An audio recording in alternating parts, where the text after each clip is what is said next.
Smart money concept series में हमारा ये फर्स्ट वीडियो है। आज के इस वीडियो में हम स्मार्ट मनी कॉन्सेप्ट के अंतर्गत कंप्लीट मार्केट स्ट्रक्चर मैपिंग कैसे करते हैं इसे समझने वाले हैं। तो चलिए सबसे पहले मार्केट स्ट्रक्चर किसे कहते हैं ये जानते हैं। मार्केट में मुख्य रूप से 3 स्टेजेस या फिर स्ट्रक्चर्स होते हैं, जिसमें बुलिश स्ट्रक्चर जिसे हम प्राइस एक्शन में अप ट्रेंड कहते हैं, साथ ही एक साइडवेज स्ट्रक्चर और उसके बाद एक डाउन ट्रेंड या फिर बेरिश स्ट्रक्चर को हम चार्ट पर देखते हैं।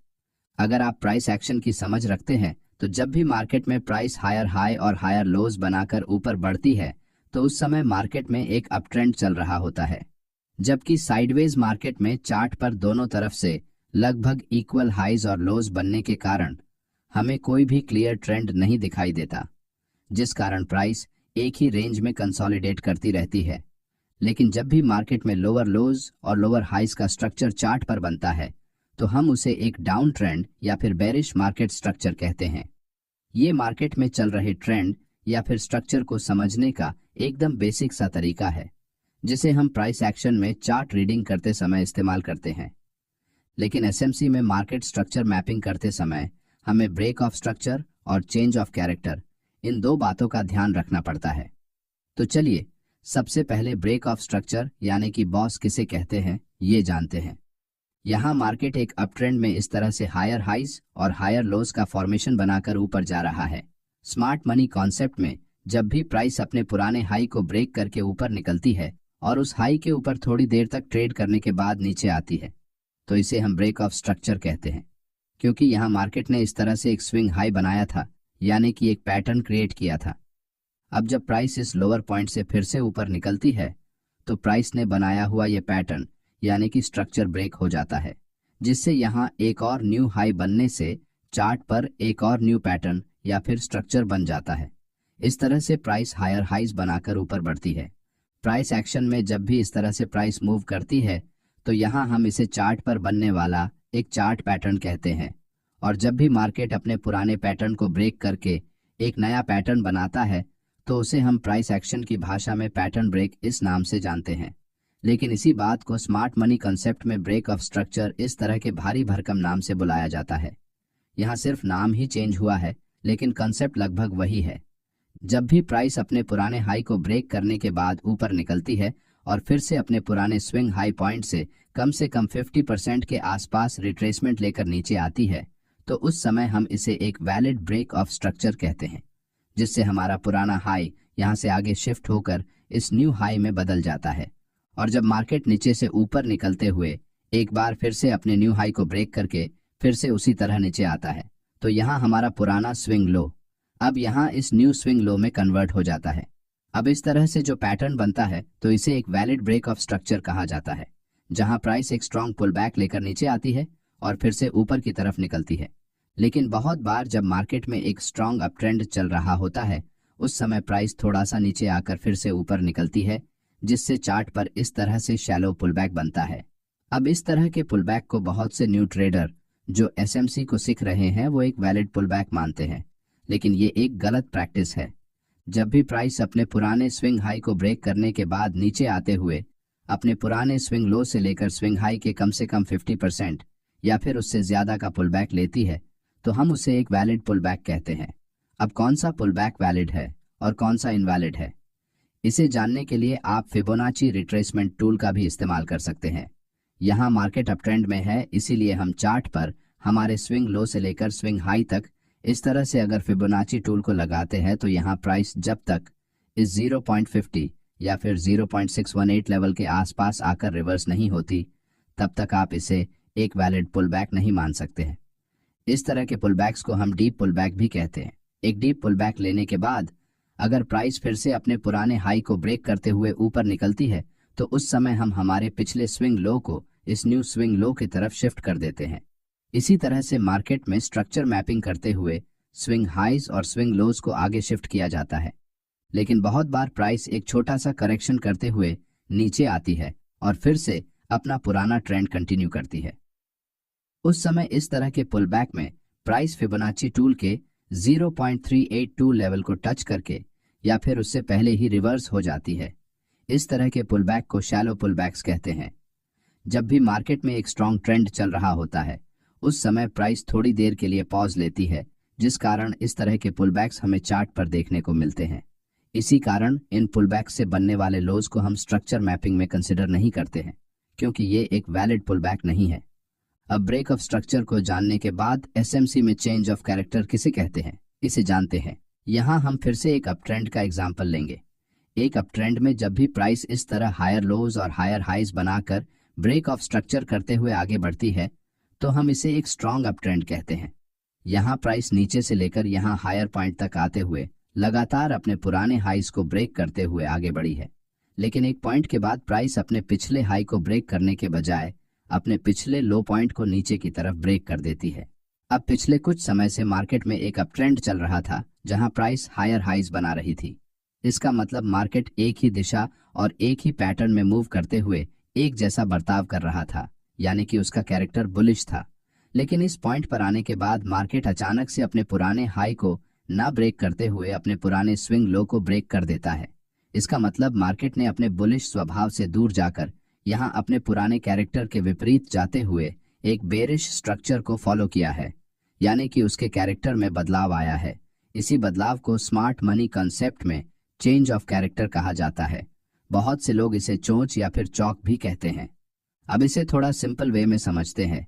यहाँ लेफ्ट साइड में प्राइस एक बुलिश ट्रेंड में है, यानी कि उसका कैरेक्टर बुलिश है, और इस राइट साइड के चार्ट में प्राइस एक बेरिश ट्रेंड में है, यानी कि उसका कैरेक्टर बेरिश है। लेकिन कुछ समय बाद प्राइस अपने पुराने पैटर्न को, यानी कि कैरेक्टर को आगे कंटिन्यू करने के बजाय प्राइस बुलिश पैटर्न में बेरिश और बेरिश पैटर्न में जब इस तरह से बुलिश स्ट्रक्चर को अगर चार्ट पर बनाने लगती है, तो उसे हम चेंज ऑफ कैरेक्टर कहते हैं। यहाँ प्राइस बुलिश ट्रेंड में इस तरह से ब्रेक ऑफ स्ट्रक्चर करते हुए आगे बढ़ रही है, जहां हर एक वैलिड पुलबैक के बाद हम अपने पुराने स्विंग लो को आगे शिफ्ट कर रहे हैं। लेकिन एक समय के बाद प्राइस अपने पुराने स्विंग हाई को ब्रेक करने में फेल हो जाती है और अपने प्रीवियस स्विंग लो को नीचे ब्रेक कर देती है, और फिर से ऊपर निकलते हुए अपने पुराने हाई को ब्रेक करने के बजाय एक बार फिर से अपने पुराने लो को ब्रेक कर देती है, जिससे चार्ट पर बनने वाले इस पैटर्न को हम चेंज ऑफ कैरेक्टर कहते हैं। क्योंकि मार्केट ने यहाँ अपना बुलिश स्ट्रक्चर बदलकर उसे बेरिश स्ट्रक्चर में कन्वर्ट किया है। चेंज ऑफ कैरेक्टर को हम ट्रेंड में आने वाले संभावित बदलाव के रूप में भी देख सकते हैं। इसका मतलब अगर चार्ट पर चेंज ऑफ कैरेक्टर जैसा स्ट्रक्चर बनता है, तो मार्केट अपना पुराना ट्रेंड कंटिन्यू करने में फेल हो गया है और मार्केट में एक न्यू ट्रेंड स्टार्ट होने के चांसेस बढ़ रहे हैं, जिससे आप इसके अकॉर्डिंग अपने ट्रेड एंट्री को प्लान कर सकते हैं। लेकिन कौन सा ब्रेक ऑफ स्ट्रक्चर और चेंज ऑफ कैरेक्टर वैलिड है और कौन सा इनवैलिड है, इसे कैसे पहचानना है, चलिए जानते हैं। यहाँ मार्केट हायर हाइज और हायर लोज का स्ट्रक्चर बनाकर बुलिश ट्रेंड में ट्रेड कर रहा है। यहाँ पहली बार प्राइस अपने इस हाई को ब्रेक करती है और फिर से नीचे जाते हुए पुल बैक लेकर अपने पुराने हाई को ब्रेक करने की कोशिश करती है, जिससे चार्ट पर इस हाई पॉइंट के पास एक लॉन्ग विक कैंडल बनती है। लेकिन ये एक वैलिड ब्रेक ऑफ स्ट्रक्चर नहीं है, क्योंकि यहाँ कैंडल की क्लोजिंग प्रीवियस स्विंग हाई के ऊपर नहीं हुई है। इसलिए हम इसे स्मार्ट मनी कॉन्सेप्ट में एक लिक्विडिटी स्वीप कहते हैं, क्योंकि मार्केट ने यहाँ इस हाई के आसपास जो भी सेलर्स के स्टॉप लॉस लगे हुए थे, उन्हें अब्सॉर्ब करने की कोशिश की है। थोड़ी देर बाद प्राइस एक छोटा सा पुल बैक लेकर ऊपर बढ़ते हुए अपने पुराने स्विंग हाई के ऊपर कैंडल क्लोज करती है। तो अब हम इसे एक वैलिड ब्रेक ऑफ स्ट्रक्चर कह सकते हैं। जैसे ही हमें यहाँ एक वैलिड ब्रेक ऑफ स्ट्रक्चर मिलता है, तो हम अपने पुराने स्विंग लो को इस न्यू स्विंग लो में शिफ्ट कर सकते हैं। थोड़ी देर बाद प्राइस फिर से एक पुल बैक लेकर अपने पुराने स्विंग हाई को ब्रेक करने की कोशिश करती है, लेकिन यहाँ भी कैंडल इस स्विंग हाई के ऊपर क्लोज करने में फेल हो जाती है और प्राइस तेजी से नीचे गिर जाती है। इसका मतलब यहाँ कोई भी वैलिड ब्रेक ऑफ स्ट्रक्चर नहीं हुआ है, जिस कारण हमें अपने पुराने स्विंग लो को आगे शिफ्ट करने की कोई भी जरूरत नहीं है। क्योंकि जब तक चार्ट पर कोई वैलिड ब्रेक ऑफ स्ट्रक्चर नहीं बनता, तब तक हमें अपने पुराने स्विंग लो को उसकी जगह से आगे शिफ्ट नहीं करना है। इस बात को आपको समझना होगा, तभी आप चार्ट पर अच्छी तरह से स्ट्रक्चर मैपिंग कर सकेंगे। अब हमारा स्विंग लो अपने पुराने जगह पर है, लेकिन यहाँ मार्केट ने अपने बुलिश ट्रेंड को फॉलो करते हुए स्विंग हाई को ब्रेक करने की जगह स्विंग लो को ब्रेक किया है। इसका मतलब यहाँ चेंज ऑफ कैरेक्टर होने के कारण मार्केट में बेरिश ट्रेंड के आने की संभावना है। यहाँ प्राइस नीचे जाते हुए अपने पुराने स्विंग लो के नीचे कैंडल को क्लोज करती है, जिससे ये एक वैलिड चेंज ऑफ कैरेक्टर बन जाता है। थोड़ी देर बाद प्राइस नीचे से पुल बैक लेकर ऊपर आती है।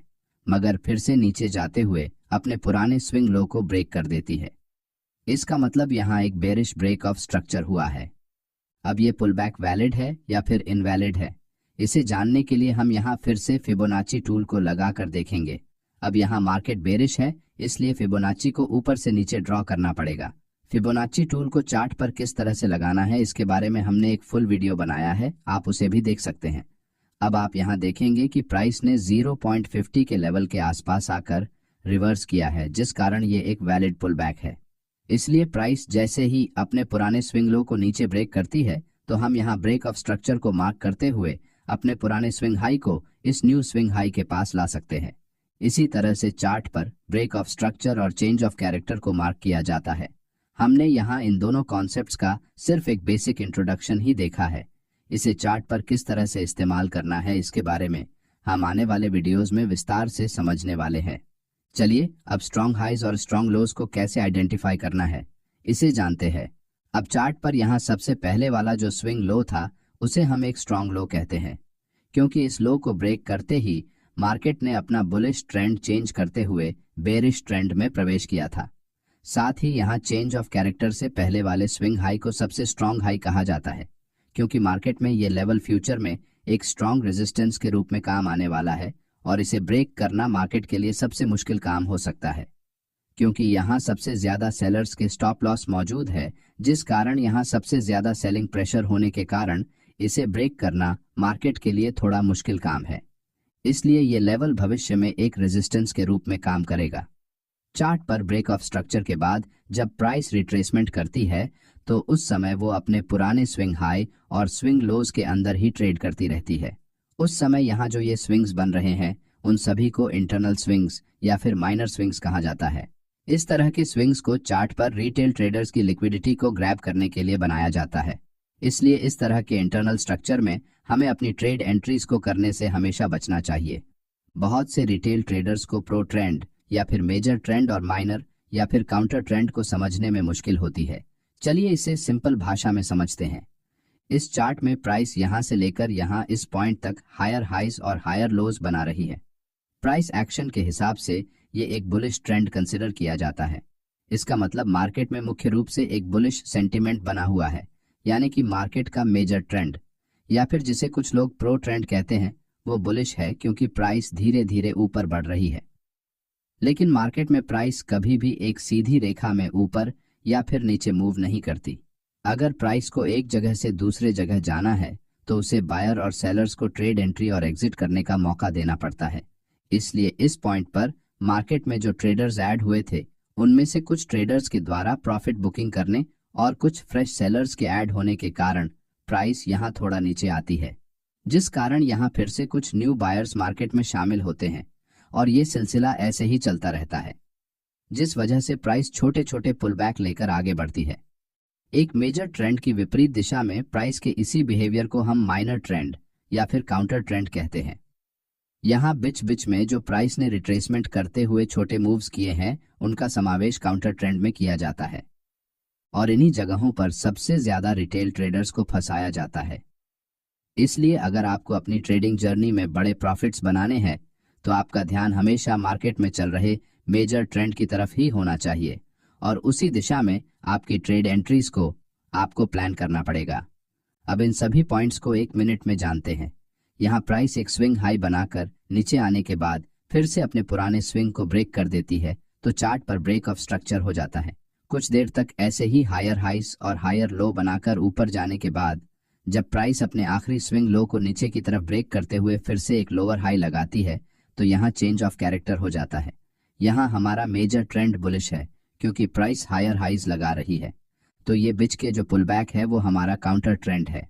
साथ ही ये स्विंग हाई और ये स्विंग लो स्ट्रांग है, तो ये बीच में बन रहे स्विंग हाई एंड लोज को हम वीक हाई एंड लोज कहते हैं और साथ ही इन्हें इंटरनल स्ट्रक्चर भी कहा जाता है।